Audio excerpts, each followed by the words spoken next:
कालिम्पोङ जाने गाडी बस स्टप त्यसमा मिरिक जाने हो हामीहरू।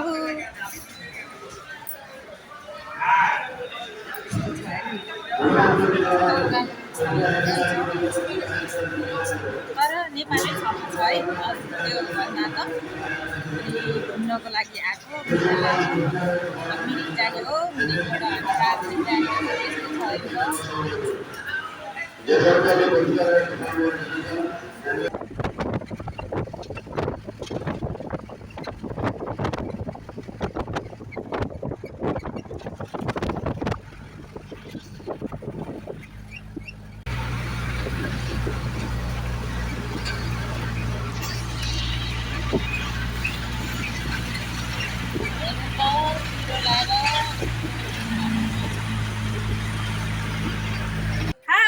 हेर्नु त यस्तो छ। आज त हामी यस्तो भ्रमण गर्दैछौँ मिरिकमा आएर। हजुर आउनुलाई हेर्नु यस्तो राम्रो राम्रो घर छ, भ्यूजहरू रहेछ।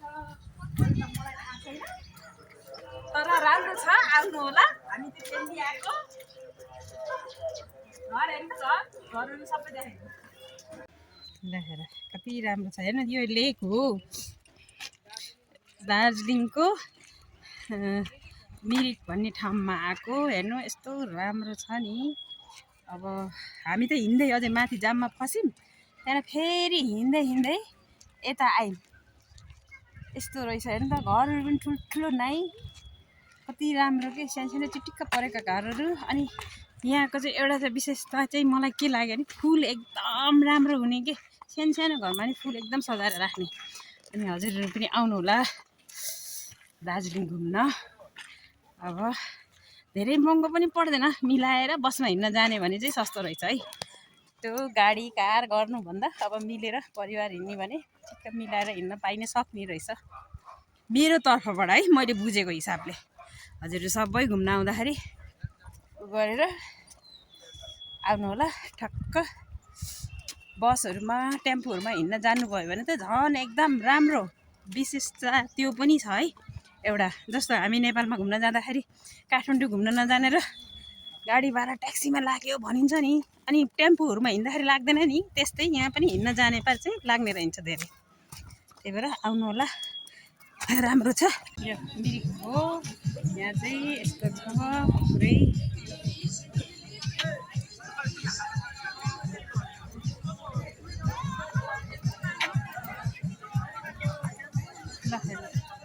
यहाँ धुन लाएर कुहिरो लाएर यस्तो भएको केही पनि देख्छ होइन।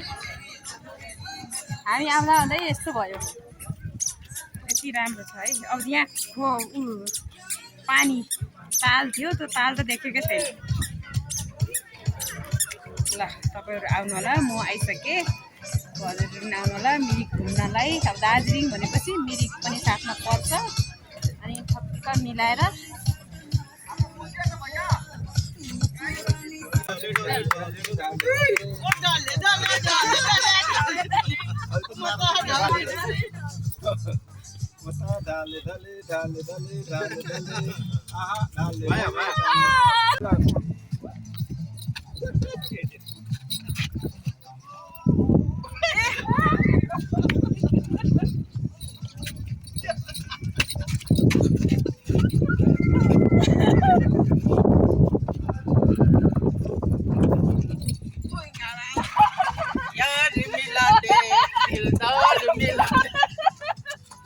यता अब कुल्फी खाने, घोडामा चढ्ने, के गर्ने। तर यस्तो छ, कुहिरो लाग्यो।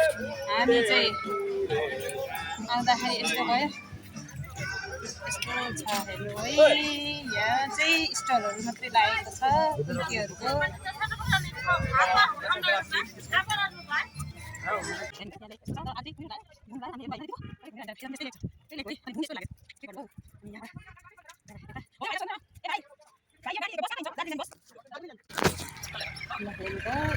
यहाँको ट्याक्सी स्ट्यान्ड यस्तो छ। अनि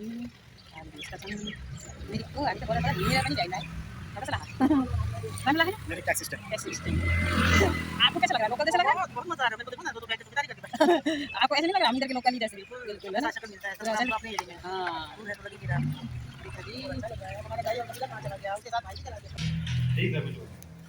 अनि हेर्नु त हामी त लन्च गर्दैछौँ बल्ल ताजा ताजा धुवा निस्किरहेको छ ल हेर्नु चाहिँ यस्तो छ दार्जिलिङ हामी दार्जिलिङको लागि झर्दैछौँ है ल दार्जिलिङको बजार चाहिँ यस्तो छ अब हामी होटेलमा जान्छौँ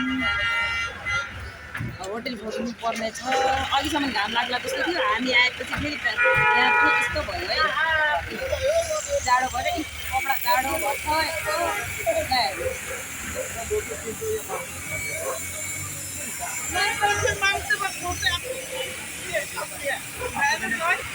अब हामी दार्जिलिङ झरिसकेछौँ अब दार्जिलिङ घुम्ने हो बेलुकीसम्म अब होटेल खोज्न जाँदैछौँ होइन वहाँ मिरिक हुँदासम्म कुरो लाएर यस्तो भएको थियो यहाँ झर्ने बित्तिकै मौसम यस्तो भयो कस्तो भएछ त कस्तो लागेछ जाडो ल अब हामी होटेलमा स्टे गर्न आछौँ है भाउजू अनि हामी अहिले घुम्न जाने हो न बाहिरपट्टि मौसम ल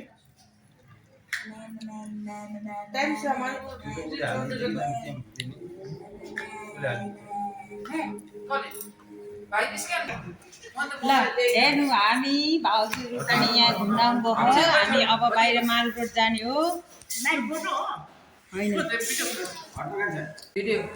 हेर्नु नाइटको दार्जिलिङ यस्तो छ त्यो होटेलमा बसेछौँ हामी अनि दार्जिलिङको नाइटको भ्यू देखाउँदैछु मैले नाइटमा हेर्नु झिलिमिली लाइट बलेर यस्तो राम्रो देख्छ त्यो होटेलमा बसेको स्टे गर्ने हामीहरू अनि फेरि यहाँ चाहिँ घरहरू चाहिँ एकदम राम्रो राम्रो है जाडो फेरि त्यसरी छ जाडो चाहिँ भन्नु नसक्ने यहाँ मलाई यस्तो जाडो भयो भने अनि हजुरहरू आउनु होला अब यहाँको भ्यू माल रोड हेर्न जाँदैछौँ अनि त्यो माल रोडमा पुगेपछि फेरि म भिडियो बनाउँछु है हस् त बाई हेर्नु यो चाहिँ दार्जिलिङको भ्यू पोइन्ट हो माल रोड हेर्न आएको अहिले रातिमा घुम्दै माल रोड हेर्दैछु ल हेर्नु त यस्तो छ अब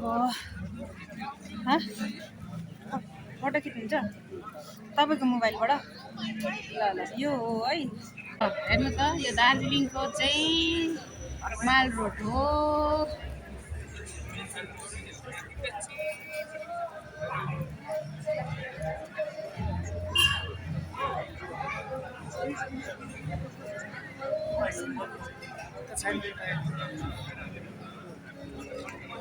यो माल रोडमा पुग्दैछौँ हामी माल रोडको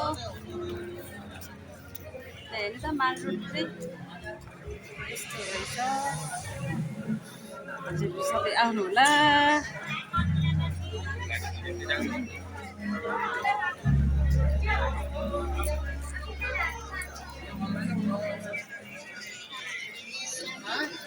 हेर्नु त मकै खोलेर राम्रो छ यो माल